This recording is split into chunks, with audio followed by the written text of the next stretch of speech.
அவர் உங்களை விசாரிக்கிறவர் ஆனபடியால் உங்கள் கவலைகளை எல்லாம் அவர் மேல் வைத்து விடுங்கள்.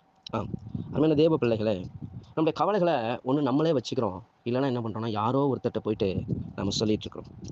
குறிப்பாக ஜெபிக்காத நபர்கள்ட்ட நீங்கள் உங்கள் கவலையை சொன்னீங்கன்னா அவங்களுக்கு ஏற்கனவே ஏராளமான கவலை இருக்கும். அதோடு சேர்த்து உங்கள் கவலையும் அதிகரிக்கும் போது அவங்க என்ன பண்ணுவாங்க, உங்கள் கவலையை இன்னொரு ஆள்கிட்ட போய் பகிர்ந்துருவாங்க.